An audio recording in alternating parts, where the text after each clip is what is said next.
guys, it's your boy Crookesalot and welcome back to the channel. Today we are looking at how good is Bloodhound in Season 8 of Apex Legends. But before we get into it, if you're not yet subscribed to the channel, please make sure you go and do so and you ring the bell so you never miss any of my future content. And also, if you're interested in following me on Twitch or Instagram, the link is in the description below.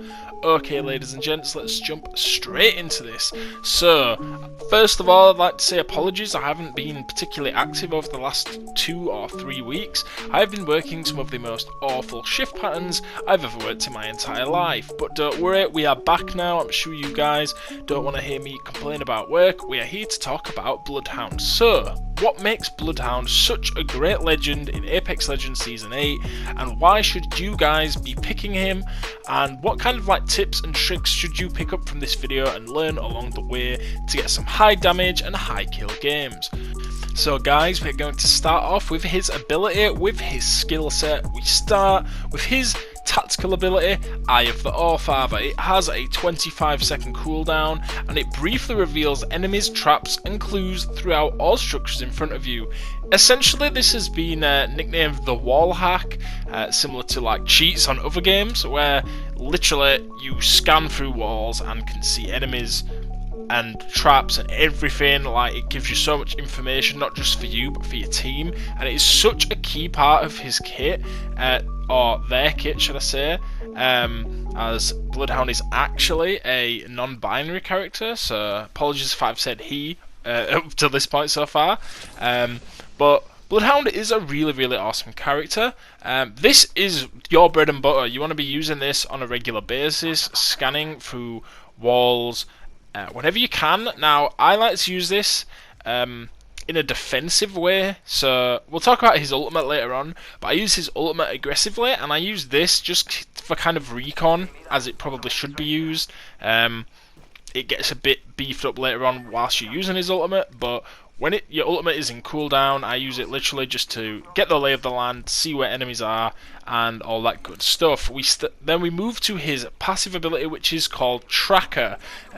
Foes leave behind clues for you to find. Now, this may not seem great, it sounds good, and it's not actually as useful as you might think, but in some situations, this is really awesome, guys. So it doesn't just tell you where somebody's been running this way.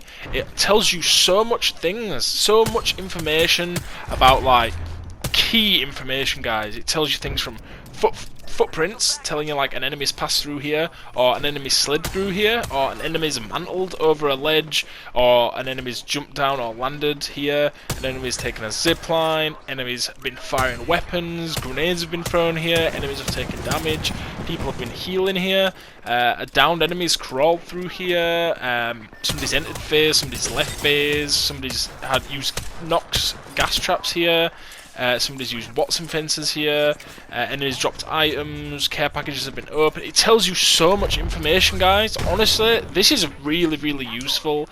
As you can see, all these little markers all over my screen, and it just adds to the information that Bloodhound allows you to obtain. Seriously, guys, it's so clutch. Honestly, it's really important, and Bloodhound, just the information is so vital. And it may not seem like a lot. It may seem like not as good of a passive as other characters, but honestly I think it's one of the best in the game. The information it gives you is definitely top tier, and all information is good. As you can see on the screen right now, somebody's ran through here. We are literally following their footsteps 81 seconds ago, so we know that there's potentially a team very close. We know exactly where they went, and it's not going to allow us to get third-partied by this particular team anyway, because we're literally following them, trying to listen out for gunshots and all that. And as you can see, my teammate has picked up the fight here, and we are coming in for the third party, which is great. Finally, Bloodhound's ultimate is called Beast of the Hunt. It has a 180-second cooldown, and it transforms you into the ultimate hunter, enhancing your senses and allowing you to see cold tracks and move faster. Knockdowns extend the duration of your ultimate. This is really awesome. Such a high pressure move for pushing, for running away. It is so versatile. It increases your movement speed, you can use your L1 scan much more frequently. It's just such a great ultimate, and it's definitely one of the best ultimates in the game, especially if you're aggressive.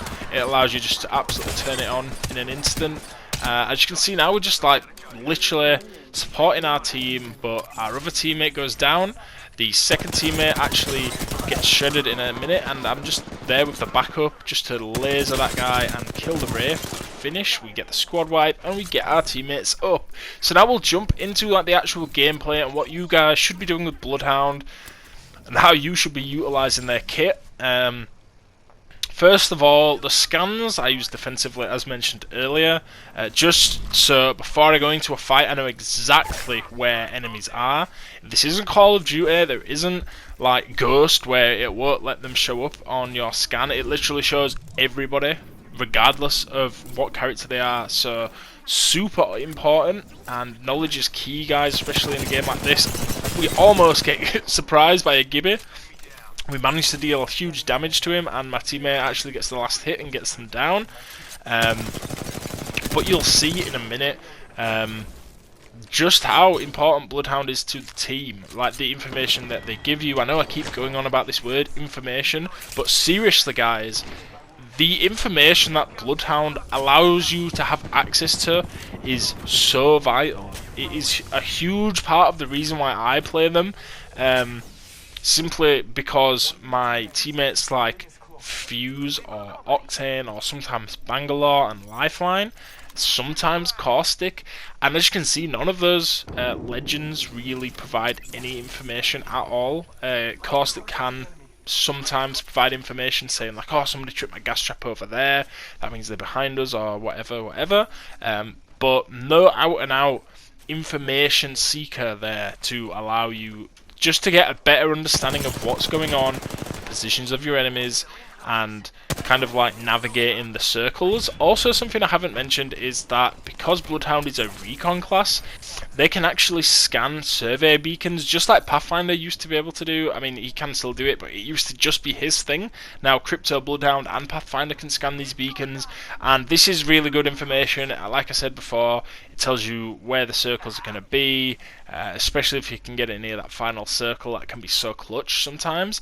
But enough about Bloodhound's abilities. As you saw just a moment ago, there is a Caustic held up in that building. The circle is coming towards us, so we have to move, guys. We have to get into the circle, and I'm essentially waiting for the Caustic at this point, trying to bait him out, trying to gatekeep. I believe he actually dies to the circle. As it is the 4th round circle, it does do a lot of damage. If they didn't have any health, then they would have been pretty screwed. So we got quite fortunate there to get that kill, and now we've actually moved position. We know that there is a team on top of water treatment, but the way I like to play, especially with Bloodhound, is you can just kind of like hold off a bit. Like, we're just waiting at this point. I know you'd probably be doing this with any legend. They have the high ground. There is actually another team alive. I believe they are inside water treatment, so they have to come slightly to our left for the final circle, and I'm just scanning just to know where they are, because these guys could literally have moved and we're still looking on this rooftop for them, and then they could like flank us, potentially kill us, just like that. So just having that knowledge to be able to continuously scan your enemy, make sure they are still there, keep eyes on them at all times if possible, is really, really useful.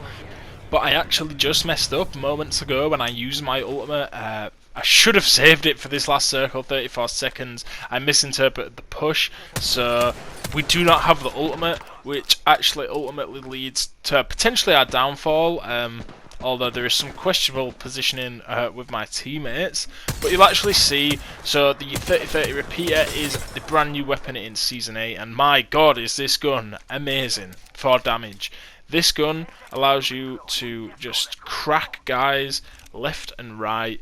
The damage output is crazy. It's great for little chip damage as well, just to build towards that 2k badge or that 3k badge or the 2.5k badge or whatever badge you like. This gun will definitely help you and see you on your way. But you see, I hide behind the supply crate and my teammates push into open space. This is never ever a good idea, especially when the other team has high ground. I have one teammate with me, the other teammate decides to, they get scared because of the Gibby ult, which I actually managed to completely avoid, and they both just push up, and one teammate is dead straight away without barely getting a shot off, which is very frustrating. But again, we've got to try and clutch up the situation. I get stuck on that little that little fence there, managed to pop the shield battery, and my other teammate goes down. So now there is still 3 squads left, obviously including us.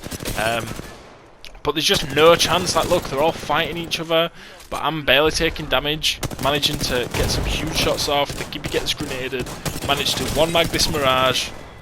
He's out the game, that second team's out the game, and there's literally one guy left.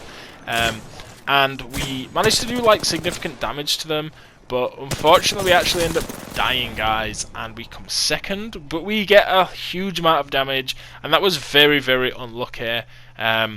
I personally believe we should have won that match if we had put some better positioning. We didn't push as early.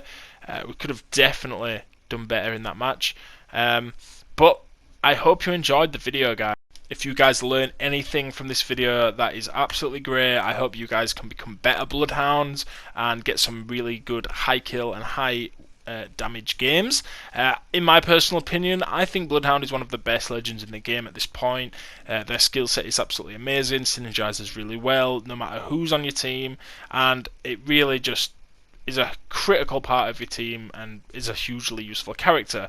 If you enjoyed what you saw, please do not be afraid to subscribe and miss any more Apex Legends content that is coming your way. But until next time, it has been your boy Crookesalot, and I'll catch you on the next one. Bye, guys.